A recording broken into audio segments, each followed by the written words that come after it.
Comp 1, this is the third installment of your profile essay and living history project. By now you have listened to the Tuesdays with Maury, the profile of the professor and the young man whose life was changed by the impact that his teacher had on him. And you have read Georgia O'Keeffe and Johnny Depp. As well, you have looked at the story of Ebukun Obawale and written a brief profile of Ebukun. And I wanted to share a couple of really nicely written dominant impression of setting and dominant impression of character from that story core. I like the way that this starts. The loss of a loved one puts 1,000 pounds on the heart. There's an immediate autobiographical significance here, and a connection that's even reflective in that you and I connect to that first line. Ebukun sits somberly next to his older sister on a plush red couch that has long been faded after the several years of torment from the young Nigerian boy. Tears fill his bright blue eyes as he asks questions about his mother that passed away just 2 weeks after giving birth to the now 10-year-old boy. When his sister asks how he now feels about his mother, his response is, "Well, I feel a little depressed that she's not here to say what she wants to say about me." While fiddling with a piece of fabric half torn from the couch, he responds. His sister responds by saying, You're like a little piece of mommy on earth, causing shiny white teeth to flash as he cracks a smile, thinking about how proud his mother would be of him. His smile makes everyone around him more grateful to still be able to see their loved ones. Old cereal boxes stand next to a cup of ramen noodles on a handmade table that rests in the middle of the kitchen. It is clear that the family has had struggles with money and food, and that they are too stubborn to get help. When asked what he thinks is most similar between he and his mom, he replies with, "I probably get my stubbornness from her." So here, this author has naturally done some things that we're going to ask you to do in your own writing, and that is to include some of the most powerful quotes from the interview in your dominant impression of setting and character, and then throughout the piece. So this has places where Ibuku just kind of comes out on the paper, his white teeth flashing and cracking a smile. And there's just a nice emotional connection here to this young man by the way it's written. Here's another one that has great potential, and I thought maybe I would read it and as I'm reading it, change some of the things that I would do to make it more powerfully present an active voice. Hazel hair curls atop the round head of young Ebukun.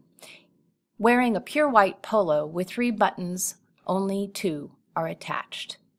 A singular wrinkle creates a diagonal line right down the middle of his starched shirt. Ebukun sits in a wooden chair in his sister's kitchen. Dark brown skin contrasted by pearly white teeth, his eyes a deep chestnut brown. They are shining, much like the sun glistening on a still lake. A tear develops in the corner, welling up, but refusing to let go.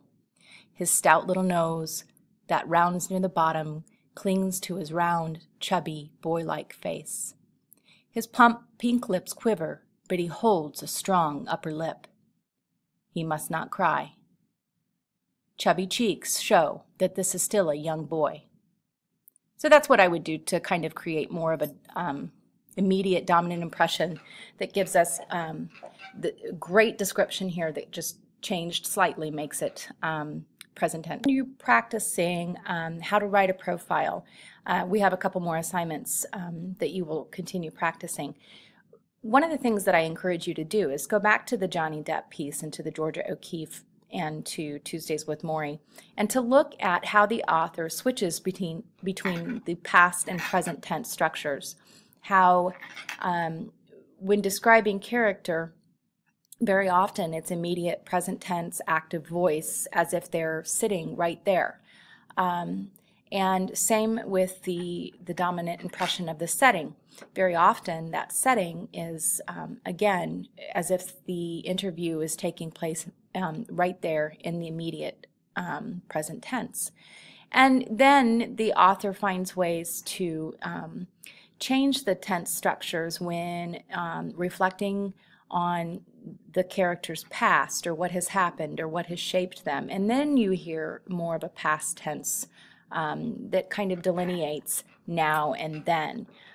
You'll also notice as you read some of these pieces that the reflective tone of the author, his purpose, her purpose, comes through in just powerful, powerful word choice that lays out that lesson for us of history, of culture, of society, of morals and values and lessons. And that's what makes a profile extremely powerful. All right, so let's look at the purpose of profiles. First, we want to identify the significance of the interviewee. An important event, a defining moment, something about their characteristic that makes them an important person to capture in writing. You'll beautifully develop this with narration of intensity and emotion captured in writing, and they are the backbone of the profile, how their story evolved. You will write a dominant impression of character, so we will have a portrait of this interviewee, and it will be captured poignantly through the description techniques we've been learning all along. You'll want to identify the shape of the story. What is that climactic moment that is the most significant that shaped this interviewee, and how do you rise the story through action till you get to that really important concept that you want to share with the world that has affected you, that has autobiographical significance to you. And so you'll be revealing the essence of who this person is through that storytelling. And you'll tell about who they are, how they lived, and what prepared them for their significant moment. You do absolutely have to identify that autobiographical significance, because without that, you're just writing a biography. You have to shape this around your connection, how it's affected you, and how you expect it to affect others in the reading. So what is your story? What is that aha moment that comes from this interview experience? You have to write that down. You have to flesh that out. What has shaped or reshaped you in this process? This will be woven throughout the profile, and it really truly is the anchor of the entire piece. Without it, you're just writing a biography. You need a dominant impression of setting. How does the setting, the artifacts that you see, the place the interviewee shares with you, where they live, how does this impact that significance? And how has their life impacted you as a result of this story, character, and history? And then again, reflective. How have I grown? And this is threaded throughout the essay. We don't like to see profiles where the reflection is left for the last paragraph. It's just not effective. That's an afterthought, it's cliche, and it's rather unimportant in the end, and that just kind of denies everything that you've done in creating this profile. Culture makes people understand each other better, and if they understand each other better in their soul, it is easier to overcome the economic and political barriers. But first they have to understand that their neighbor is, in the end, just like them, with the same problems, the same questions.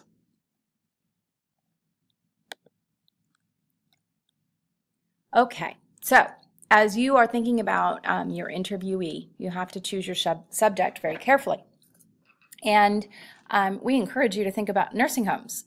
There are several retirement communities here in town and some nursing homes that are filled with really beautiful people who are willing to share their stories. Grandparents are a great place to start. Elderly friends of parents, people within your church, community organizations. There are a couple coffee clubs here in town. That would be a great place to go sit and ask questions and interview. Veterans of war, absolutely, great place to start. Volunteers in hospitals and libraries and soup kitchens. We have a rich community with lots of history, culture, and plenty of stories to tell. You just need to find someone who is willing to share with you. We do require that your interviewee is not the same generation as your parents. We ask that it be someone a generation older than your parents, because we have many years of experience where this just doesn't work very well. And the quote here from Marjorie Hunt: "In every community, in families, neighborhoods, workplaces, and schools, there are people who have knowledge and skills to share, ways of knowing and doing that often come from years of experience and have been preserved and passed down across generations." You do need to set an interview date, and I encourage you to do that before the end of the week. You need to have a face-to-face interview. We do not allow phone interviews, not even Skype, not FaceTime. It's simply not effective. And we often can tell, we always can tell when we read pieces when someone has not physically been in the presence of their interviewee. You need to also think about collecting artifacts while you're there, and you need to record the interview and take extensive notes. And so you do need to plan for an interview process that's a minimum of a couple hours, and almost always we have students return to the interviewee to gather artifacts, take pictures, take pictures of memorabilia, and to just capture that last little bit that really personalizes the project part of this essay. Language is the most extraordinary invention in the history of humanity, the one which came before everything and which makes it possible to share everything. So you're thinking about sharing and what kind of questions you will need to create in order to get really good sharing experiences, things that you can write about and create a really powerful profile. So we have in your Canvas resources, we have two things for you. First is the interview guide, the Smithsonian Folklife and Oral History Interview Guide. This is a great find because you're going to read through this and chunk annotate all of the really important things that they're suggesting that you do before, during, and after an interview. And we expect that you follow those directions. They are really well put together. Okay, so once you have this open, you should begin reading and taking notes. It does give you some background on why oral history is important to our country, to people in general, to humanity. And then there are some links in here to other oral history projects that they have supported and collected along the way. You can go in and look at those if you choose to. So, introduction. In the presence of a grandparent and grandchild, past and future merge in the present. That's a famous quote by Margaret Mead, who is an American anthropologist. So it'll give you some background about conducting an interview and things that you should be thinking about and centering your interview plan. So follow through, go through this document, take a look at it, get yourself all organized, and then I will show you the questions that you might use. Okay, if you'll recall the video that I recorded for you first, the Smithsonian walked you through some of the things that you needed to do for an interview, and they did mention research as a #1 thing. So we do as well. Research, research, research. You need to, before you even approach the interview process, you need to have research of the time period that this interview would have been, the interviewee would have been born in, and the era of their childhood. You've got to have some of the major events of their lifetime researched and understood so that when you ask questions about what shaped them growing up as a child, you're very well aware of those things that probably did shape them. Even if they don't mention them, you can lead them to those types of questions and those types of events. A lot of elderly people don't really recall specific events. And when you press them a little bit, and you ask good questions because you've done your research, they will tell you how the Depression affected their family, or how their family refused to let the Depression, the Great Depression, really affect their family unit. And you will find good stories from that research. History is not everything, but it is a starting point. History is a clock that people use to tell their political and cultural time of day. It is a compass they use to find themselves on the map of human geography. It tells them where they are, but more importantly, what they must be. After you have opened the Smithsonian Institute Oral History Guide, noted the important things that they ask you to plan, and begun some research, there are some interview questions that we have loaded into Canvas for you, and they're really excellent questions that I think you should consider before you conduct your interview. So here they are. Let's see if I can give you a better picture here. The questions here are biographical. They ask about family folklore, traditions, and some of them will be completely applicable to your interviewee, and some of them, of course, will not be. You're going to have to do a little pre-research and be aware of who your subject is. But this document should serve as a guide for asking really rich questions that build a story, some background and some history that you will want to share with us in your writing. Additionally, there is a document in Canvas that is, I believe it's labeled your outline, and it is introduced first of all with some general questions and different things that you can ask either your grandparents, or if it's not your grandparents, older community members. And so these are some really good guided questions as well. They also ask you to think about the different decades of this person's life and how you would ask questions specific to their growing up, to their marriage, their working years, etc. After the questions, you will see that there is an outline for you, and this is where you'll put your questions in the left margin, and then as you are speaking to them and kind of covering the decades of their life, you will add your notes in the right column. There is also a place that you can take quick notes on facial expressions, body language, nonverbal cues, and your own reaction to some of this information. And it's okay to pause and ask for a moment to take a few notes.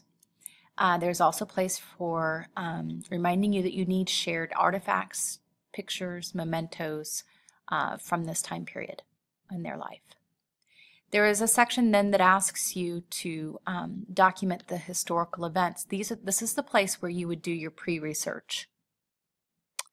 So once you have decided who your interviewee is going to be, your subject, then you would take some time to research the early childhood, what years that would have been, what was happening locally, world events, what the economy was like, politics, religion, education, famous people, is there social injustice going on in the world, what was the media and entertainment world like, and those are things that you will ask them about as well in your questioning, and this kind of rounds out the historical and social significance of the world and how it impacts each of our growth.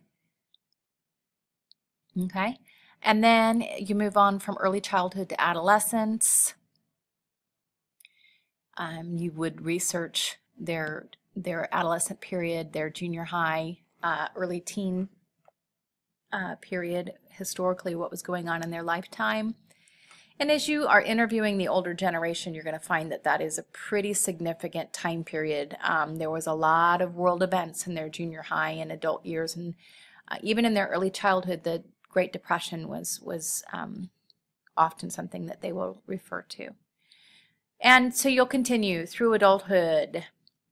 And then the golden years are what we call typically the retirement years. And for some families and some people, they do not retire until much, much later.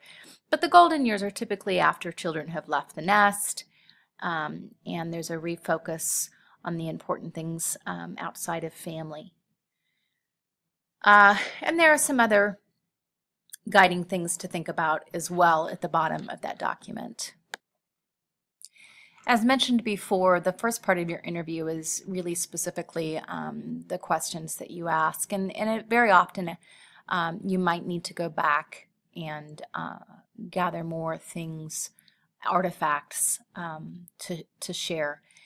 Let me read this to you. It says, memories once stirred tend to rustle on, and desk drawers, attic trunks, and boxes in the cellar, once opened, spew forth old daguerreotypes, snapshots, wedding pictures, and photographs of grandfather as a little boy riding a studio bucking bronco, or of great-grandmother as a little girl in long skirts and button boots.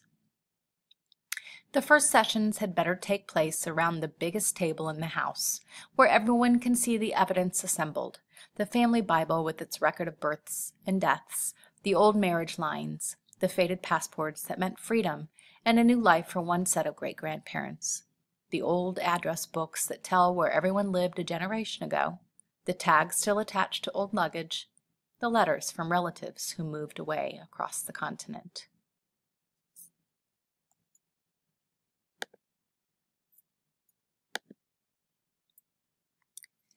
And history itself will come alive. You can make up a chart of memorable historical dates, and in between these set down the dates when grandparents and you, the parents of your children, were born, met, and married. History won't seem so distant and unreal for the child who can say that Grandma was 10 years old when in 1927 Lindbergh flew the Atlantic, that Grandpa was just 15 that day in March 1934 when all the banks were closed, and that a great-aunt just out of college was sitting in a dentist's chair when she saw what looked like snowflakes in full summer drifting past the window. Of course, they were really the bits of paper people were tearing up and throwing from windows to welcome VJ Day in 1945. So history will reach from a grandfather to his grandfather, from a grandmother to her grandmother, and from grandparents to their grandchildren.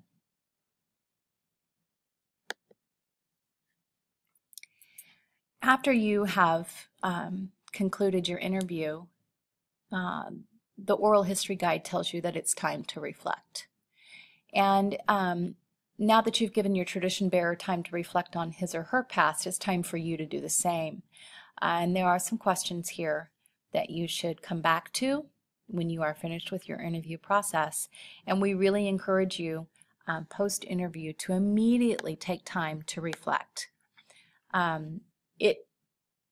Without that immediate reflection, you tend to lose the power of the interview process, and a lot of things that are important, suddenly you're reaching back for those.